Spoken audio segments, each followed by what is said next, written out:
ශ්‍රී ලංකාව කියන්නේ ආසියාවේ තියෙන සුන්දරම දූපතක්. විවිධ සංස්කෘතීන් එකතු වුණ ඒ විවිධත්වය තුලින් ගොඩනැගුණු ලස්සන මිනිස් ප්‍රජාවක් ඉන්න සොබාදහමකින් ගත්තම අනෙක් රටවලට වඩා නොදෙවෙනි පොහොසත් ලස්සන දිවයිනක්. ඒත් මේ ලස්සන දිවයිනේ මිනිස්සුන්ගේ ජීවිතවලට අඳුරු හෙවණැල්ලක් නිහඬ යුද්ධයක් තියෙනවා. ඒ තමයි අපේ රටේ තරුණ ජීවිත ගොඩක් පිළිගෙන ඉන්න මත්තුතුර.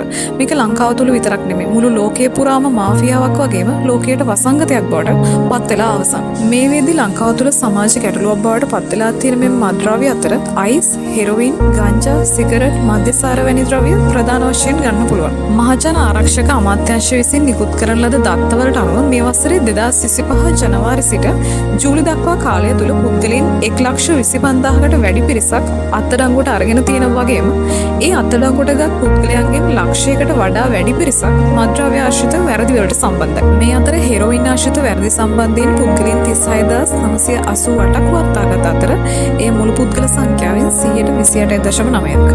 ගංජා ආශ්‍රිත වැරදි හේතුවෙන් අත්අඩංගුවට ගැනීම 40,193ක් වගේම ඒ මුළු පුද්ගල සංඛ්‍යාවෙන් 131.4ක්.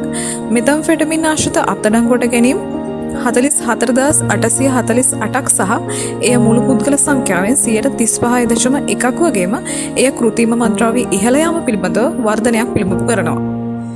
මීට අමතරව කොකේන් ආශ්‍රිත වැරදි සඳහා පුද්ගලයන් 55 දෙනෙක් අත්අඩංගුවටගෙන තියෙනවා වගේම හෂිස් ආශ්‍රිත වැරදි සඳහා 454 දෙනෙක් රඳවා තබාගෙන තියෙනවා. මෙම සංඛ්‍යා ලේඛන මගින් මේ මත්ද්‍රව්‍ය ගැටලුවල පුළුල් පරාසය අවධාරණය කරනවා. බන්ධනාගාර ප්‍රකාශක කොමසාරිස් ජගත් වීරසිංහ පවසන ආකාරයට සිරගත කර ඇති ජනගහනයෙන් 65%කට වැඩි පිරිසක් මත්ද්‍රව්‍ය ආශ්‍රිත වැරදි සඳහා සිරගත කරලා තියෙනවා. මේ අතරින් ළඟදී තංගාල ප්‍රදේශයෙන් සොයාගත් ක්‍රිස්ටල් මෙත් නැත්නම් අයිස් කියන්නේ ඉතාමත් භයානකම ආකාරයේ මත්ද්‍රව්‍යයක්. 2023 දී සන්ඩේ ඔබ්සර්වර් ලිපියක් වාර්තා කර තිබෙන ආකාරයට ශ්‍රී ලංකාවේ කාන්තාවන් 15,000කට අධික සංඛ්‍යාවක් මත්පැන් සහ මත්ද්‍රව්‍ය වලට ඇබ්බැහි වී ඇති බව සොයාගෙන තියෙනවා. එම වාර්තාවට අනුව මත්පැන් පරිභෝජනයේ හේතුවෙන් කාන්තාවන් මුහුණ දෙන ගැටලු විමර්ශනය කිරීම සඳහා එම සංවිධානය ශ්‍රී ලංකාවේ දිස්ත්‍රික්ක 25ක් කාන්තාවන් 1000ක් යොදාගෙන සමීක්ෂණයක් පවත්වාගෙන තියෙනවා වගේම 2023 ජූනි සහ ජූලි මාසවලදී සමීක්ෂණයට ලක් කරන ලද වයස අවුරුදු 15ට වැඩි කාන්තාවන් 1000ක දත්ත මත මේ සමීක්ෂණය සොයා ගැනීම පදනම් වී තියෙනවා. මද්යසාර සහ දුම්කල සමාගම් අලෙවි කරන උපාය මාර්ග සමග කාන්තාවන් ඉලක්ක කරගන්නා බව වාර්තාව ඉස්මතු කරනවා වගේම කාන්තාවන්ගෙන් සැලකිය යුතු ප්‍රතිශතයක් චිත්‍රපට, සමාජ මාධ්‍ය සහ වෙනත් වේදිකා හරහා මත්පැන් ප්‍රවර්ධනයට නිරාවරණය වන බව සමීක්ෂණ වලින් පෙන්눔 කරනවා.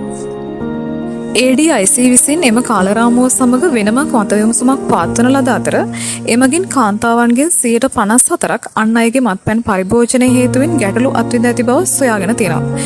ඒ අනුව මේ මත්ද්‍රව්‍ය වලට ඇබ්බැහි වූ කාන්තාවන්ගෙන් මෙලොව එළිය දකින්න ඉන්න දරුවන් මේ බලපෑමට ලක් වෙනවා. මේ සංඛ්‍යා දත්ත අනුව පේනවා අපේ සමාජයට කොච්චර පිළිලයක්ද මේ මත්ද්‍රව්‍ය කියලා. මේ වෙද්දි රජයේ පැත්තෙන් මේ සඳහා වෙනම වැඩසටහන් වගේම වැටලීම් වාර්තා වෙනවා. මේ ගැටලුව සාර්ථකව විසඳන්න නම් මේ ඇබ්බැහි වූ අය පුනරුත්ථාපනය කිරීම වගේම ඔවුන් ඇබ්බැහිවීම වළක්වා ගැනීමට වගේම අපි මිනිස්සු විදිහට අපේ දරුවන් අපේ සහෝදරයන් ගැන හිතලා මේ සමාජ ඛේදවාචකය අවසන් කරන්න සහයෝගය දෙමු, මැදිහත් වෙමු.